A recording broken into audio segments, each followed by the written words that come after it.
अच्छा, एक चीज़ होती है प्रैक्टिकल और एक होती है theory.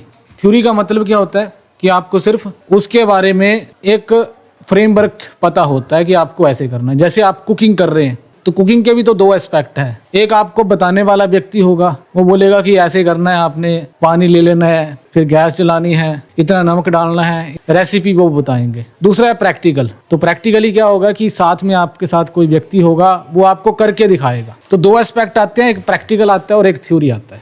So likewise an introduction to political theory, कि राजनीति के बारे में यदि आपको जानना है, so there are some theories, कुछ सिद्धांत बनाए गए हैं, उसके बारे में जानने का प्रयास करते हैं।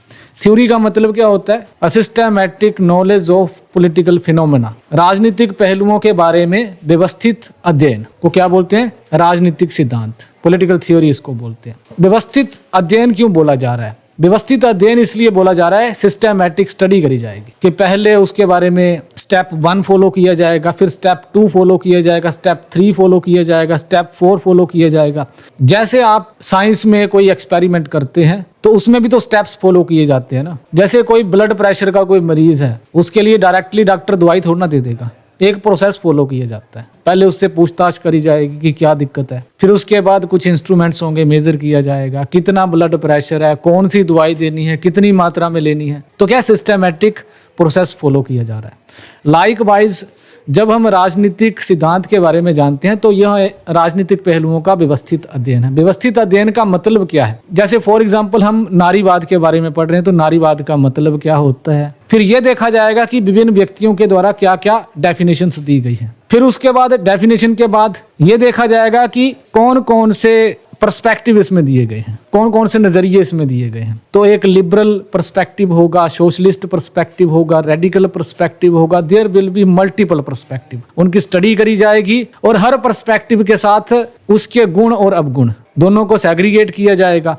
फिर उसके बाद एक निष्कर्ष निकाला जाएगा। आप जब पेपर लिखते हो तो आप भी तो यही करते हो, पहले आपने इंट्रोडक्शन लिखी, फिर उसके गुण लिखे, अवगुण लिखे, फिर निष्कर्ष लिखा। निष्कर्ष में क्या लिखा कि हालांकि इसकी ये वाली विशेषताएं हैं, ये वाली इसकी अच्छाइयां हैं और उसी के साथ ये बुराइयां भी हैं। तो इससे एक चीज तो क्लियर हो रही है कि राजनीतिक पहलुओं का व्यवस्थित अध्ययन करते समय साइंटिफिक आउटलुक से उसकी स्टडी करना, ना कि भावनात्मक तरीके से या फिर अपनी पर्सनल बायसनेस उसमें लाना। अपनी पर्सनल बायसनेस उसमें लाई ही नहीं जाएगी। ना तो मैं उससे ज्यादा प्रभावित हूं और ना ही मैं उससे दुखी हूं। अपना एक नजरिया बिना डाले हुए हम उसकी स्टडी करते हैं। जैसे फॉर एग्जांपल एक व्यक्ति ऐसा है जिसको इन्वायरमेंट का इशू बड़ा अपील करता है, तो कोई व्यक्ति ऐसा है जो कहता है कि जो इन्वायरमेंट की प्रॉब्लम है that is not due to man, इंसान के कारण इन्वायरमेंट की प्रॉब्लम नहीं है। अब उस व्यक्ति का एक नजरिया बन चुका है कि इंसान इसके लिए जिम्मेदार नहीं है। तो क्या आपको लगता है कि वो न्यूट्रल होकर वहां पे स्टडी कर पाएगा? नहीं कर पाएगा। उसका कहीं ना कहीं वो रिफ्लेक्शन आ जाएगी उसमें। पॉलिटिकल थियोरी में हम बहुत सारे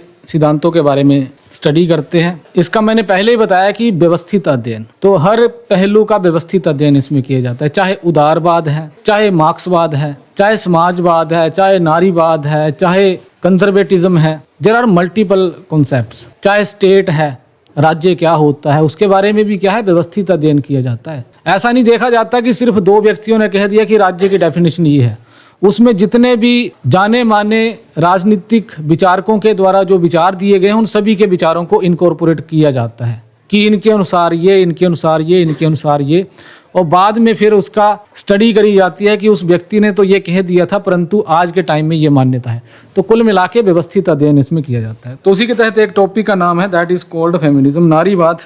हालांकि इसके बारे में हम पढ़ चुके हैं, but there is a long debate. सिर्फ एक शब्द को सुनना और ये कह देना कि मुझे सब कुछ पता है, उससे नहीं चलता है, बल्कि जो इसकी पूरी डिबेट क्या है, साइंटिफिक स्टडी, या फिर मैंने बोला न्यूट्रल होके ये स्टडी करता है। न्यूट्रल होने का मतलब क्या है कि इसमें अपना किसी भी प्रकार का विचार नहीं दिया जाता, बल्कि ये बताया जाता है कि इस वाले टॉपिक के ऊपर कितनी डिबेट्स हुई है, कितने पहलू इसमें उभर कर आए हैं, कितने नजरिए इसमें उभर कर आए हैं, और उन नजरियों की खामियां क्या है और उन नजरियों की अच्छाइयां क्या है।